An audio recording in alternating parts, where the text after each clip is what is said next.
Hi. Hello, everyone. How is everybody doing? How's everybody doing? How's everybody doing? Sincerely hope that you guys are doing wonderful. Welcome to another Stay Planted program.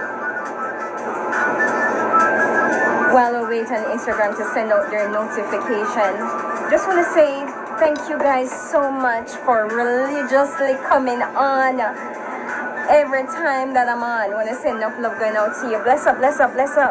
While we share this conversation, if you're on right now, can you please share the live? Yeah, because this is about to get excited. Daddy Shaq, what's going on? Dr. Tanisha Edwards, my guest. I can see that you're on. Vibes, what's going on? How is everybody? How you do? You good? Y'all good? Yeah? Alright, well, let's share this like, and if you're on right now, I am asking if you could go ahead and do that for me. Share the conversation, definitely. So, stay planted for persons who are just tuning in and wondering what the hell is stay planted. So let me just give you just a summary. It is a spin-off from my book. As you hear Alfred in the background, it is a spin-off of my book called Planted But Needed Water. Yes, well, I have Dr. Tanisha as well. It is a spin-off of my book called Planted But Needed Water. So we have this platform available where we actually invite persons to come on. Dr. Edwards is just about to introduce you. Just give me one sec. So Stay Planted is a spin-off from my book called Planted But Needed Water. So once you have a story, once you have a testimony, this is the platform for you. And I welcome you to share your testimony with me. Now, we only talk about the struggles before the success. Yes, we talk about that. Now, I want you to keep in mind that success is deemed differently from everyone. My version of success is definitely not the same for you, because I think success is as simple as waking up to be able to go to the washroom on your own. That is a success story. You probably think it is something simple, but it's a blessing. It is a blessing, right, Dr. Edwards? Absolutely. So today, without further ado, on the platform, and just before I introduce Dr. Tanisha Edwards to you, for persons who do not know, please click on your page right now. She is a momtrepreneur. Oh yes. Did I say mom and then entrepreneur? That needs no explanation. She is a powerful woman. She's also a philanthropist as well. And she is doing some amazing job. She, when I reached out to her, she said, what kind of success story? But, I've been hearing so many amazing things about her. And I am so blessed to have her on this platform sharing her story with us. So this is the program where we motivate you, where we inspire you, and we fuel you. That's just it. If you think you have a bad week or a bad day, tune in, and you can always go back on my YouTube channel, Planted But Needed Water, just to watch the stories. And trust me, if you think you're going through a rough time, you don't know rough time yet. So without further ado, Dr. Tanisha Edwards, thank you so much for making it to the platform. You're welcome. I'm here. Talk to me. Who are you? Who is Tanisha Edwards? All right. So, I'm multifaceted. I would like to say that I'm just this little girl from East Kingston, Ghetto, trying to make a name for herself. So, and leaving an impact on this world. So I currently lecture at a top university in the Caribbean, UWI. We have to we have to push our accreditation now. So Yes. I lecture geology. I'm a scientist. As you said before, I'm an entrepreneur. I'm a mom. My son is on the spectrum, so he's diagnosed with autism. So that's in itself a challenge. But we're That doing is what really well. I wanna hear. I wanna hear about that later. Yeah, I'll tell you a little bit about that. Yeah. Yeah. But I mean, we're doing it. We're doing all the stuff that we need to do. I'm also a speaker. I've hosted an event, a virtual event last year, which is about motivating and equipping entrepreneurs to, launch, do your stuff, especially if you're a scientist, if you've never done any business at all, and you don't really want to step out into the side hustles or the business field, then definitely want to look at that sort of stuff because we're giving you the tools that you need for that. Nice. I love it. I love it. So you're a city girl, you say you're a Kingston girl. Yes, I grew up in East Kingston. I spent, Yeah. some summers and so in country, but otherwise I'm like What totally. was that journey like for you though? What was that like for you? What was that journey like for you? Growing up in East Kingston. Yeah. And country. Your younger days before you become this top creme de la creme. Okay, so I mean, it's just navigating. I mean, it was really about just navigating and finding yourself and staying true to yourself because growing up in East Kingston is no easy feat. I mean, the part of East Kingston was the ghetto where you had, rival gangs, Yeah. underage sex, fighting, finding cliques, that Yeah, sort yeah. of stuff. So you have to know yourself from early and figure out the path that you're gonna take and stick to it. So that was um, the journey for me. So And you so you chose that from early out, despite of all the challenges that were. yes, yes, I made the decisions for myself from early out. I remember I was being pursued relentlessly by a gunman. What you say? When I was going to high school, and I was like, Yeah. brother. Tell me about. You know, you have to tell me about that. Yeah, so I mean, I was going to high school. I think I was around 15 or so, and I was relentlessly being pursued by a gunman. Right, right. Yeah, he might not be alive now, so God rest his Oh, soul. But yeah, so you just have to be self-aware and aware. So I was mhm. aware, of the situation. I Yeah, mean, I yeah. had friends, neighbors who thought that was appealing, because, I done or they give my own things, I'm showing Yeah. him So when you talk, you have to move. them have means, them have money, him have a Yeah, yeah, house yeah. or whatever it is. So Mm-hmm, he's, mm-hmm. explaining to me that, things can be nice for you if you want. you know, the bad man is him. But again, I said I was self aware. I knew what I wanted. I had made decisions already. So I was able to explain to him that no, no, no, that's not for me. I don't want this. And this guy used to live with me like on my way to school. I would have to find a different route to walk if I didn't want to, confront with him. You have to be strategic because, of course, you're not going to be. So, I mean, growing up in East Kingston, we would fight, different cliques, girl don't like you because the guy that have him eye on you and stuff like that. So, we would have to, defend ourselves because it's just the environment and stuff like that. So, you just had to be smart as well. That, okay, this is he's involved. So, obviously, you can't go on too bad. You have to just circumvent, skirt, until you are less attractive until you find someone else to distract him. Right? So I really had to stand my ground where that was concerned and I had to say, no, that's not what I want. No, thank you.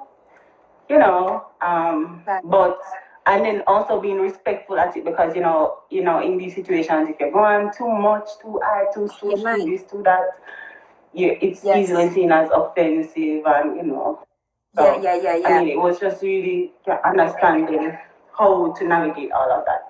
Yeah. So that was a little bit scary, but I mean, I remember one time my parents actually sent us away to stay with our grandfather because of, violence in the community and stuff like those sort of things as well. So, Wow, wow. And look at you, look at you. And it was the same thing we're talking about that the garrison makes queen and princesses, right? And right. look at you right now. Look at you right now. And so, quick question. So you said that your support system, they had to send you away due to what was happening in your community. It wasn't so much about that because something they don't tell your parents because you don't want them to tell somebody else and then it blow out of proportion.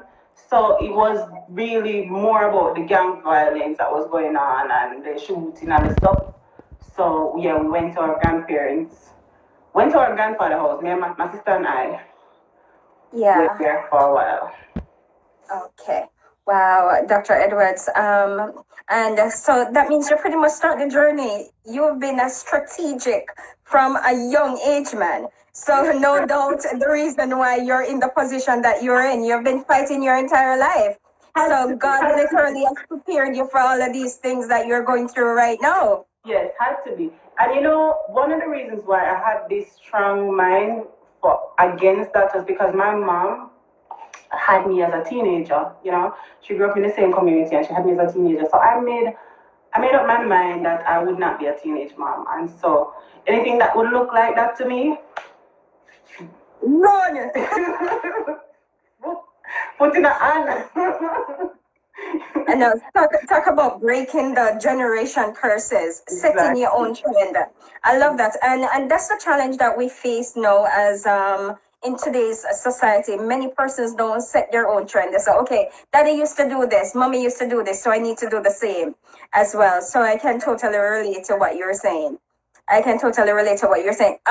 just a quick question. So you went to country. For how long were you there though? Oh, no. Just for you spend the rest of your youth there? Or? No, okay, so my country was when I was 7 to 10. This was later on. So my grandfather wasn't actually in country, was in a different community in Kingston. So we just went there. Yeah. Okay. You make it sound like you run go bush and go hide with a couple of years. I did all of my high school in Kingston. I did Excelsior High and then I did Arden 6 more. All right. Talk to me about going to school now. So you go straight into school, and for somebody who is from the garrison and you went to school and now you're lecturing at the university, right? You have a son who's diagnosed with autism. What was the struggle like though to go to school? Because I know for me, going to university went to stats, left from stats, went straight to UTech, and it wasn't easy because that was me alone. I was so poor that I wasn't even qualified for student loan. That's how bad it was. I'm telling you, they're like, no, not even you. Not even that. So I know exactly what I want to have an idea as to what was your process like. Or you were one of those ones just had some money under your what you call it, under your mattress at some point where you just take it and run with it. So you have educational fund already sorted out. You know you were going to become a doctor. You know you were going to be an entrepreneur. You know you're going to be this big bad scientist. So your parents already put all of that in place for you. You know you were going to be a professor at UA. So everything was already aligned for you. Come on, stop. You know that's the case. No? No.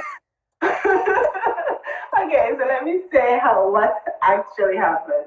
Alright, so let's see if I can make this really quick. So I went to first to perform at Excelsior, and I didn't want the gunman, but I had my eyes on another guy who was going to NCU. So I actually wanted to go to NCU. And my mommy said, so wait. So the reason you had your I'm telling you, people, motivation comes in different way. I'm not judging you. Not judging you. My mom said no, so I had to find a sixth form because at the time Yeah. Excelsior didn't have a sixth form going like no. And I wanted to Mhm. go to Exit because Excelsior nice. Um, I enjoyed that school. But Exit was too expensive at the time. I think it was maybe $50,000 for the term or for the year. I can't remember. But I wanted to find out the price, and it was too expensive for my mom or for us. So I had to go to sixth form. Sixth form is cheaper. And I was like, what do you want to go to sixth form? Anyway, long story short, I went to sixth form.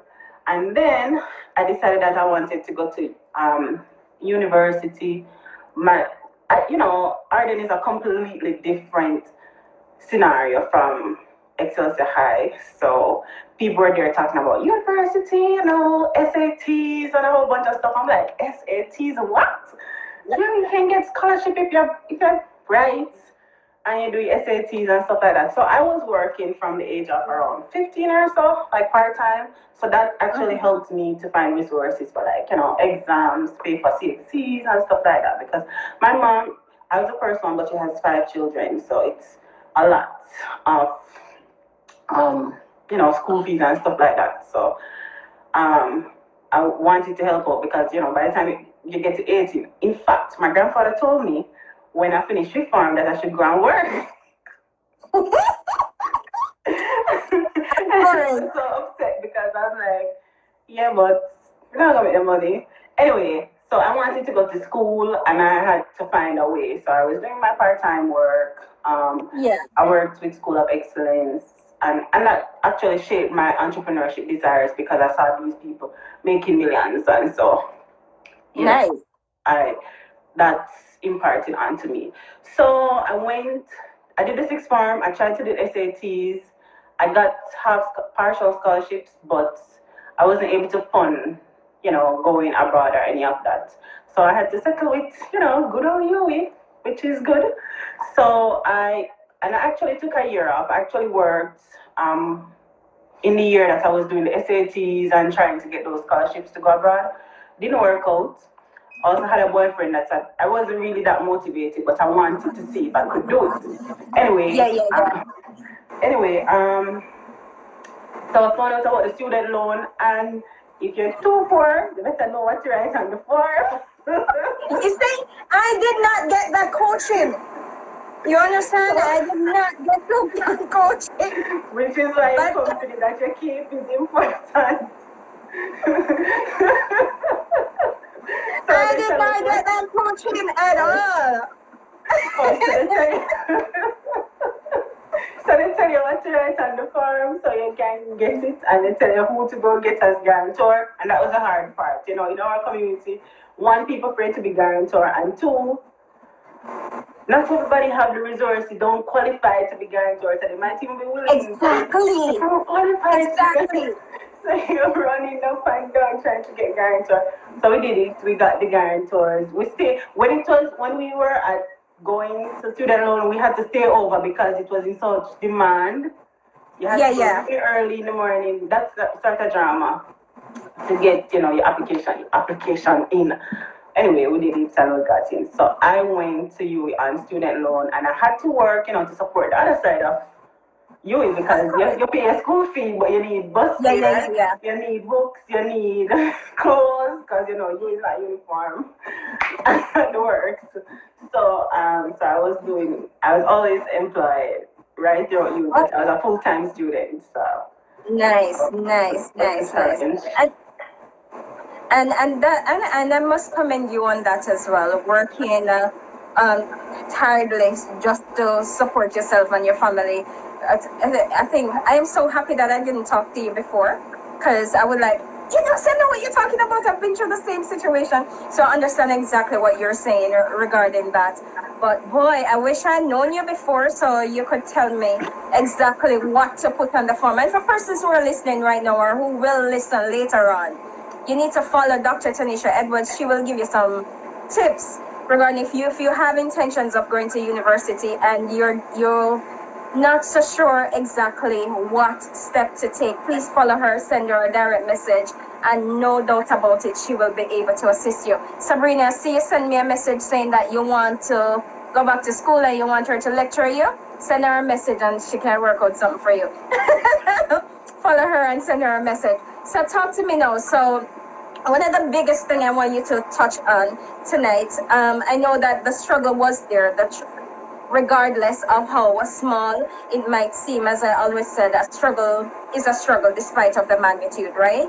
Um, you, what was it like as a mom, for a mom with a child that has autism?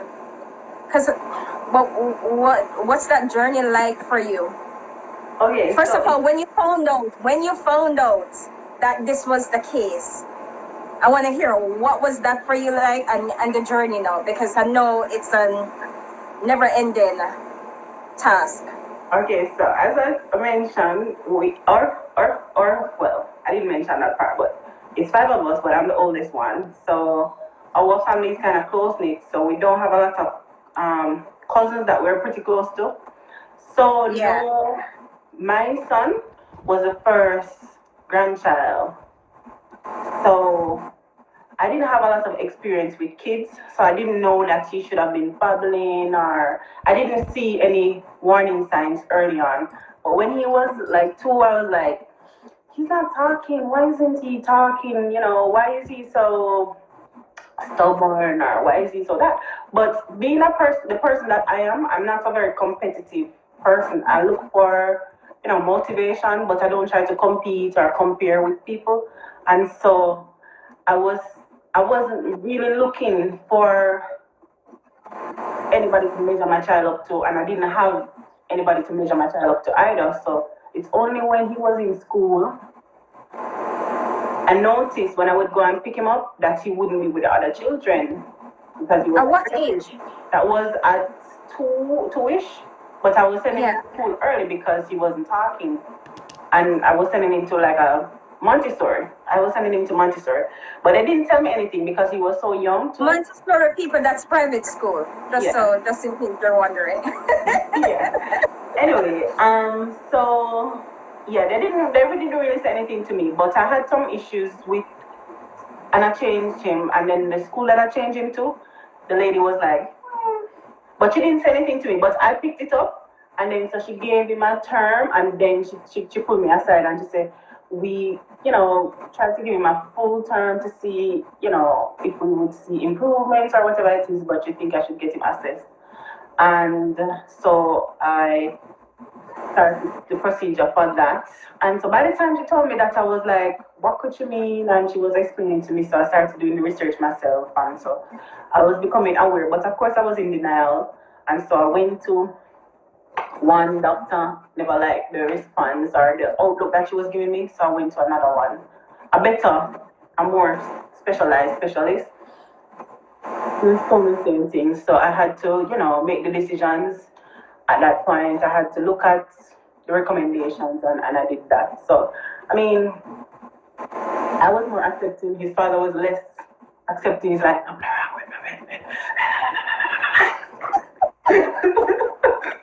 Oh man.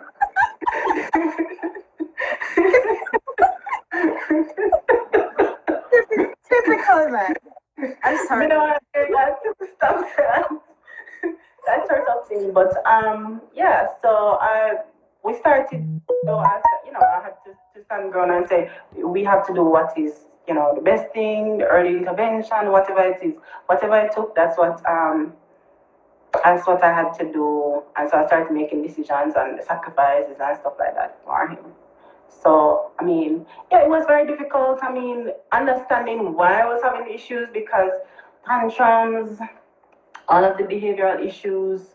But then I started understanding, and then I had to make a decision that, okay, you know how we grew up, um, if you're messing up or, misbehaving, you just need a little beating or stuff like that. Yeah, yeah, yeah, yeah, yeah, yeah. I Yeah. had to tell myself that, okay, You this just is need not to something slap you it can into them. this is not something you can beat out of a child. I had to tell myself that. I had to tell myself that this is not something They can beat out our child. People are going to look, people are going to think things, and you have to make up your mind. So let them look, let them think, whatever it is, but you can't lock up your child in the house and pretend. I spoke with people as well, because I went to one of my dear friends, and she was telling me, do your best, whatever you can, because at the end of the day, it's your child. Don't lock him into no back room. Don't pretend that you don't have him. Just give him all of the resources, because you'd be surprised at who he can become and what he can do, and that sort of stuff. So that is what I ran with, because it's easy to hide away a child or a person who have issues. If you're sick, it's easy to lock away and not do anything and just hide. The more active and challenging thing is to push and to be open and to make things happen. And so that's the path that I've taken. I myself have gone through critical illnesses, and it's easy to say, I'm sick. Me not gonna do nothing. Me no want nobody see me. Me no want nobody see me struggles. Me just want to live and sing. But I'm like, if I can talk to people and let people know that I'm going through this and it's okay, then at least I might help somebody. Because the moment when I found out the diagnosis, when I actually started to accept it, the first thing I did was just try to find somebody who was going through that. And everybody would say, oh, Maya Chung. But Maya Chung, I don't find her online. Like, I don't really see how she dealing with this day to day. I just hear that there was that story. And so I had to find people abroad, like mostly white people, were talking about their story and saying what they were doing to try to help, what sort of therapies that they were doing, what sort of diet they were giving their children to help. And some of the stuff was really, really weird, but that was the only information that I was getting or finding. And so I said, what, let me not hide my story. So the first time that I actually talked about it online, some of my family said, Jesus Christ, why are you saying that? What did I need to know? That sort of stuff. But I'm like, no, I'm fine. I can.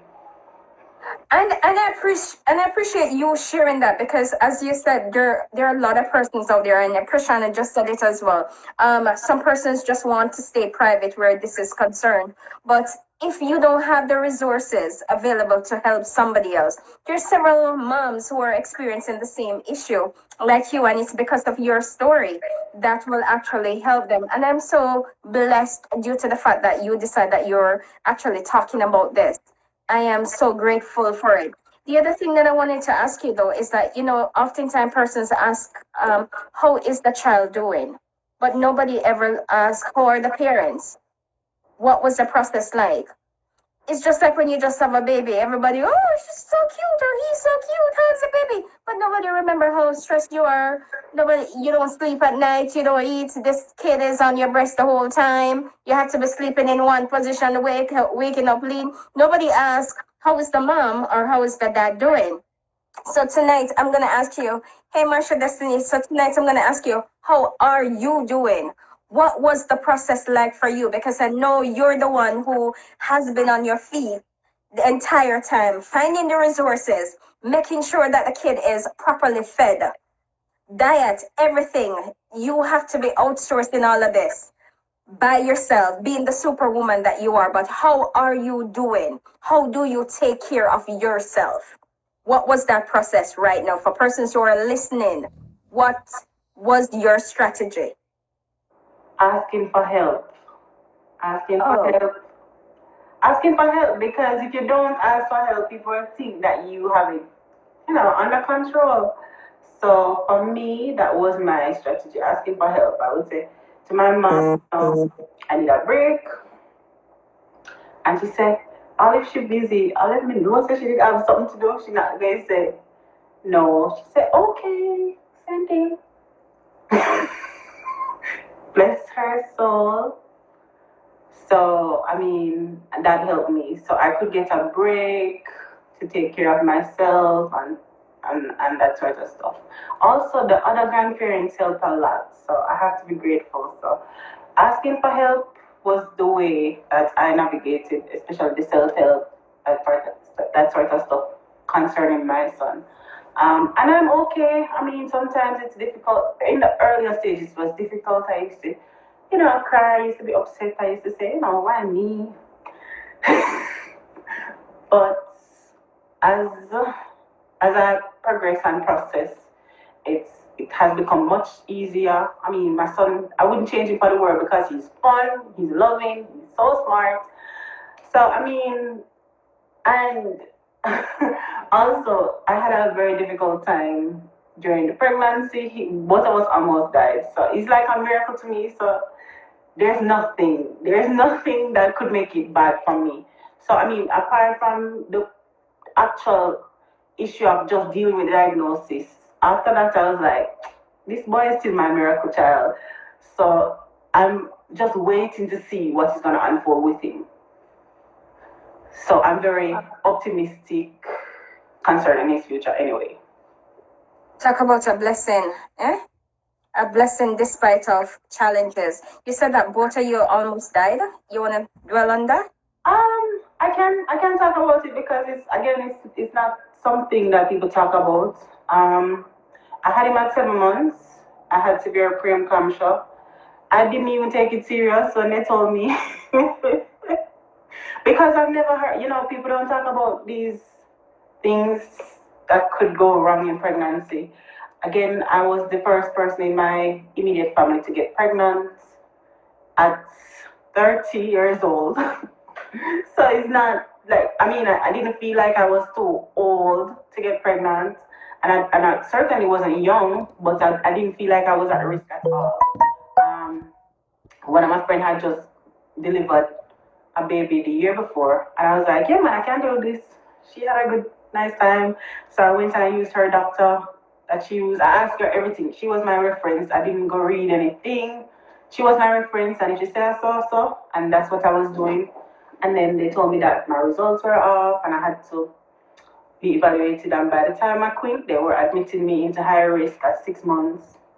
And they told me that this thing don't look good. They're gonna have to take the baby at about 7 months. And I said I had to get a different opinion because they had me do counseling, and they said that the baby was not likely to live and stuff. So I had gestational diabetes, severe preeclampsia, had really high blood pressure, and just I was I was having issues with the medication they were giving me too, and so I got pretty scared, and I said I had to get a second opinion, and so we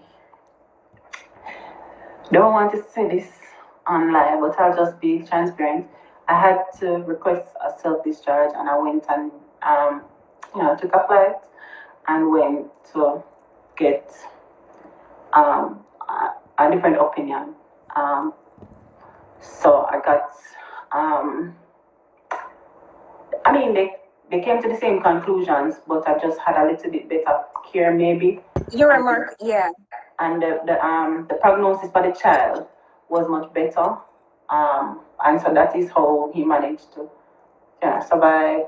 And then he was in high risk for a while. He was in NICU for a while, and then he passed everything. And so I thought he was good. He's pretty strong. He's bubbly and all of that. So I had no idea that he was going to have any issues later on because he passed everything with flying colors. So when I was worrying and praying, it was at that point in the pregnancy.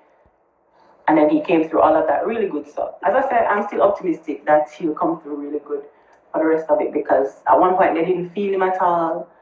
And they said that he was gonna be crippled, all sort of things. If I see this boy jump and climb.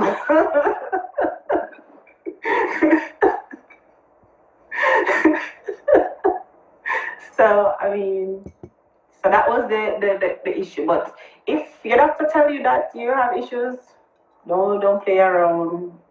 Let them do what they have to do and follow their instructions. Because as for me, I wasn't taking it serious, and then bam, I know I was in the hospital, couldn't come out.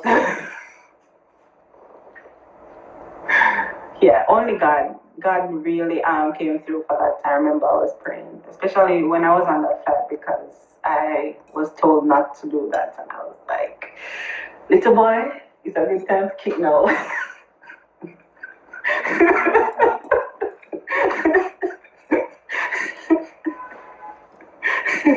Dr. Edwards, you are something else.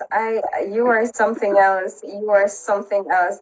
And I know you do a lot of motivational speech and coaching as well. Is this something that you do to talk to women about as well? Because these are topics that persons really don't want to talk about for Actually, whatever reason. this is rare footage. I've never actually spoken this part on live or anything, so it's See, first I time. like that. Well, this is a, but how does it feel though, to actually share that? And I'm seeing some of the comments and persons are commenting and blessing you up, how strong of a woman you are. How does it feel though to be able to inspire persons to a different level? Uh, it's a good feeling. I will say because at the end of the day, when I look for inspiration as well, and so I don't compete, I don't compare, but I look for inspiration. So I if love I know that. that somebody can have done something, I'm like, okay, I can try that if I want to do that. Or no, I don't want to do that, but I like to do this, I can do that.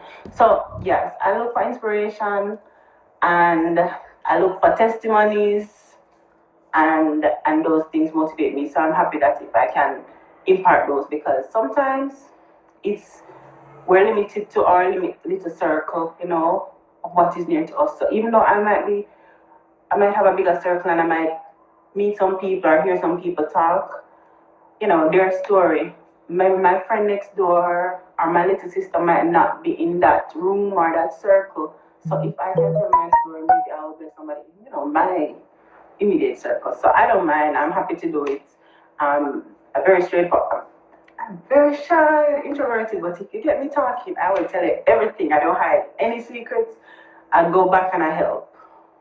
That's me. Yeah. Wow, wow. I am so encouraged by your journey.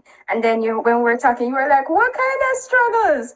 I'm telling you guys, when I reach out to her and she's gonna ask me what kind of struggles. What kind of success? What kind of What success? kind of success? Yeah, what kind of and it was I like, don't kind of what kind of success? Look how you hear your journey. Look, and that's the reason why I'm like, I'm not even gonna talk to her. I just go book her, and you see what I'm talking about. Look at God. I am so proud. I am so proud, and you're a phenomenal woman. You're a phenomenal woman. When you're not inside of the classroom, you're doing other things. Dr. Tanisha Edwards, I am so blessed to have you on. Thank you so much for sharing your journey with us. But just before I let you go, I want you to give me some. This is, again, as you said earlier, it's really a sensitive topic. Mental illness, mental care. You said initially, you know what? Ask for some help. That's what you did. That's what helped you through your process. But what about persons who do not have that immediate help to actually, especially when there's a child involved? Right? They don't have any grandparents where them can say, keep my son for me. They don't have any daddy around to say, okay, a year weekend. What what if they're going through a divorce and they need you know exactly where I'm going with this. So what kind of self-care would you recommend in this area for these persons, and not only mom but dads as well, because whether you believe it or not, you have some phenomenal men out there as well who also are struggling. They're single dad, mommy gone because they couldn't deal with. I was talking to a friend of mine and he has the same issue. His son has special needs as well, and the mom said, you know what, I can't deal with it. And she left him. I was talking to Chuck Fender the other day. You've heard Chuck Fender's story. The mom left, and he's the one who is actually growing his girls. So, what what kind of recommendation, what would you say to persons who are actually going through this? All right, so two things. All right, or three things. I have an example too. So the first thing is find your routine or your self care routine.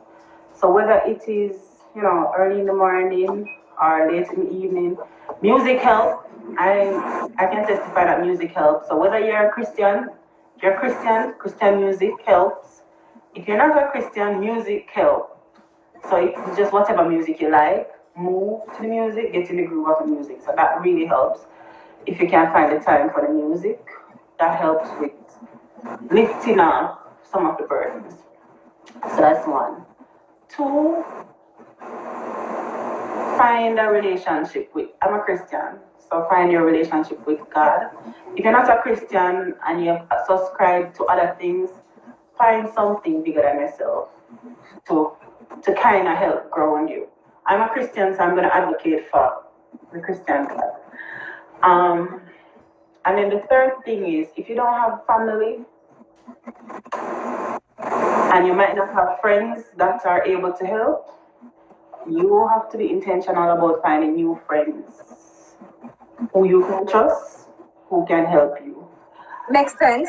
Two examples, and if God line up things for you to help. I went on exchange in Canada when I was doing my postgraduate, my PhD, and the lady that I was renting a room in her house, her kids, they were probably on the spectrum. I didn't know the details, but she had gone through a divorce, so she was a single mom for two boys, and she just made friends with single moms, and they helped her and they helped each other. So that's stuck in my memory. And then when I had my son, there was a young lady, very close to her now. I didn't know her from Adams, but she just reached out to me. We had babies about the same in the same year, and she was from Portland, so all her family was, you know, in different parishes. But her significant other, her child's father, was in Kingston, so she was here with him in Kingston, so she didn't have any support. And she just reached out to me, and I was like, okay. And we became friends, and before I know it, I was keeping her son for her. So, I mean, because she needed to do something, and it's fine, I'm gonna be home with my son anyway. They can play, or they can fight, or they can play.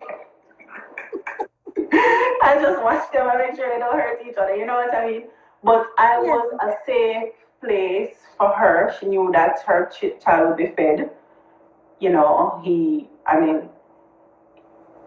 would be protected. There wouldn't be anything to hurt him. And so that works. So if you just have to be, I don't know, strategic, adaptive, and just, be resourceful, because you might not have a family. Your family might not be interested. You're like, me never want to me no, I'm not time for that. Sorry. They're busy. You can't be upset if that's the reality. You just have to find another way. So if you can't afford it, sometimes you can pay, and I'm worried about that sometimes, because if you leave and you pay somebody, you don't know the care that you're gonna get. So if you can find somebody that you trust and you can share with, it might be even better than paying somebody. Sometimes we feel like everything will be fixed when we have money, but sometimes it's not the money, it's about finding the people that you can trust. Say that again. That never connects. That didn't connect at all. Say that again. No, it's true. We feel like if we had the money, everything would be sorted out. We can just pay somebody to watch our kids. Yeah. Not. Sometimes it's not the money, because you can pay somebody and they're not doing a good job. So, but if you can find somebody who is in the same situation as you, who can share responsibilities, it might be better, because you know that your child gonna be fed. You know that they're gonna be doing the right thing by your child, because they have their own child as well in the same environment. You trust them and they trust you, and you can share, can swap Love duties, that. days, and times. Love that. I love that. I love that. Dr. Tanisha Edwards, thank you so much. Would you do anything differently? Where? From in general, to where you are now, your accomplishments now, and before, yeah, let me just ask you that before I ask about your website and all of that craziness that you have going on. Would you do anything now in comparison to when we talk about your struggles coming up from Kingston, different your childhood experience, your adulthood experience to know a businesswoman and a doctor? What would you have done anything differently? That's Or a hard question. I never like that question ever because we learn. So we're more enlightened as we grow older. So if I were to go back, having the knowledge I have, maybe I would be less of some things and more of some things. But to be honest, I'm very comfortable with the path that I've taken, and I'm happy with where I'm at and opportunities that I've taken. And I mean, even some of the mistakes, I learned so much from them. So it's not as if I'm desperate to go back. I don't feel like, of course, I make mistakes, but they make me who I am. So chip on the shoulder, bruises here and there. But at the end of the day, some of it work out for your good anyway. God turned some of them mess into messages and opportunities and all of that. So, I mean, yeah, we make mistakes, but that's a part of it. That's a learning process. So, I wouldn't necessarily go back and change things, but if I had to tell my daughter how to live, or my son, what to stay away from, I definitely would be saying don't do some of the things that I did. so you wanna let them make the mistakes so that it can propel them like you. Look what you did. No? You're one of No, those over. no. Actually, I seek out people who made mistakes. So if I happen to be in the company of somebody who's been there and done that, I want them to tell me what I must not do, because if they can tell me and I can avoid it, I'm happy to do that. I don't want to go feel the grind myself. So I Well, don't. So I ask those questions. I do. And so I just saw a message coming and I'm just gonna ask you before ask you about your business. So someone just sent me a private message. So at one point you came to Canada to do your PhD, you mentioned, right? it was an exchange program, so I came for 1 year. For I came. 1 year. What was that process like? Leaving Jamaica and coming here to study. What was that process like? So the University of the West Indies have this exchange program. You can go to a variety of different universities.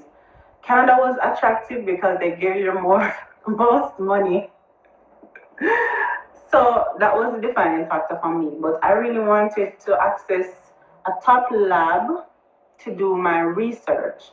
So the UE actually walk through the process of the application and all of that for you, because it's good when they have exchanges. So students would come from different universities and we would go. So it was an easy process. I mean, the hardest part was, getting the visa and going, because you had to be a top student to qualify anyway. So once your paperwork was right and they did applications, there's no reason for them to turn you down. And Okay. so I mean, that was easy. But going to Canada now with no money or a little bit of money, that was hard. The You're experience gonna in have Canada was also difficult because I had nostalgia, I had food issues, like I couldn't eat because I was among white people who did not use seasoning for lack of better explanations. And I went to white stores that did not have Jamaican seasoning at first until I found my way. So that was the first part is a very difficult time, but afterwards I found my way. so it wasn't you couldn't eat. You couldn't eat. So you have to turn your hand and make fashion. No, I did not realize. Maybe me have a little autism too. I have severe food aversions, So if things don't taste right, I thought I was a foodie. I did not know that if the food never tastes right, I could not eat it. So I just thought I was sick and homesick and all sort of other sick, but it was just the food never tastes. What kind of scientist are you? Okay, so I'm a geologist. We look at the rocks that make up the Earth and other planets. So we talk about gold, everything to do with construction, oil, natural gas, um, gems, all of those things. So everything to do with the mining and all of that. My specialty is coastal geology. So I look at all of the dynamics or everything that's happening on the coastline. So I am a consultation for that. And you're That sort of thing. Those nice, sorts of things. nice. And your website. Okay, so if you want to know more about my science, what sort of stuff I do, why is it important, you can go to Tanisha Edwards, Taneisha, Edwards.com. That's all about the science.